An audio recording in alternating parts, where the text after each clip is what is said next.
Let's explore a fascinating example of how international aid organizations aren't always what they seem, particularly focusing on USAID and its complex legacy around the world.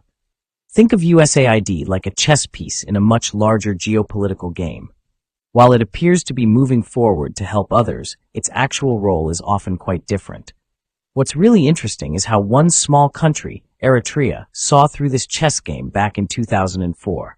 Eritrea made an unprecedented move that shocked the international community. They completely kicked USAID out of their country.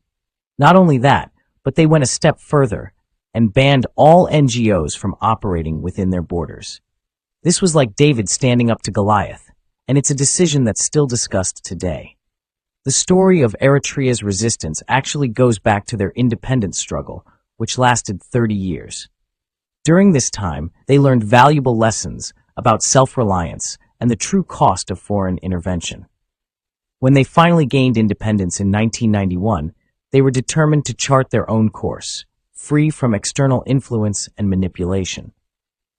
Now, when we look at USAID's activities globally, we see a pattern emerge.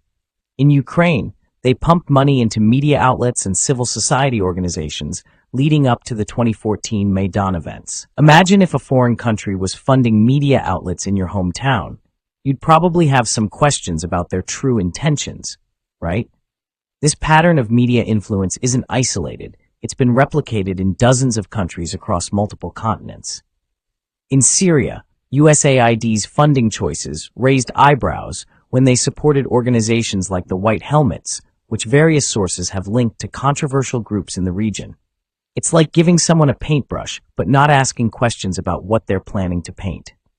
The consequences of these funding decisions have had long-lasting impacts on regional stability and local communities. Venezuela provides another interesting case study.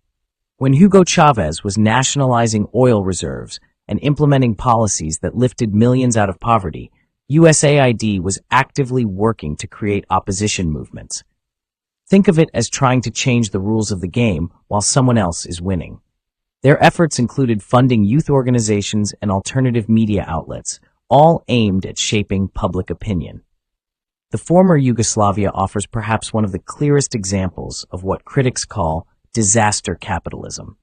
After the country's breakup, USAID was there, helping to privatize state assets. Imagine someone coming to help you clean up after a storm, but they're also making lists of what they'd like to buy from your damaged house. This privatization process fundamentally transformed the region's economic landscape, often not in favor of local populations.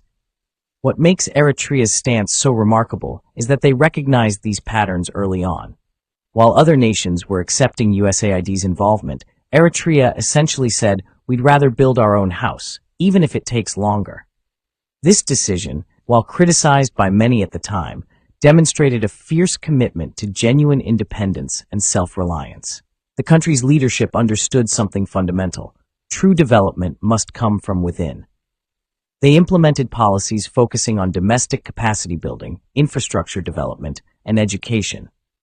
Instead of relying on foreign aid, they mobilized their own resources and human capital. This approach, while challenging, has allowed Eritrea to maintain its political and economic sovereignty. The recent temporary shutdown of USAID under Trump brought these discussions back into the spotlight. Critics argue that USAID has often acted as more than just an aid organization. It's been a tool for promoting specific economic and political agendas. It's like a restaurant that gives out free samples, but the real goal is to change your entire diet. Eritrea's example raises an important question. Is true sovereignty possible while accepting aid that comes with strings attached? The country's leadership decided that genuine independence meant making tough choices, even if it meant slower development in the short term. Their experience provides valuable lessons for other developing nations seeking to maintain their autonomy. It's worth noting that USAID's activities haven't been universally negative. Some programs have genuinely helped communities. However, the organization's dual role as both aid provider and policy influencer has led many to question its true purpose. Think of it as a doctor who prescribes medicine but also has shares in the pharmaceutical company. Today, As we see increasing debates about the role of international aid organizations, Eritrea's early decision seems almost prophetic. They chose to prioritize genuine independence over quick fixes, showing that sometimes the path to true development means saying no to help that comes with hidden costs. Their story serves as a powerful reminder that national sovereignty and self-determination are values worth protecting, even when faced with significant pressure to conform to international aid systems.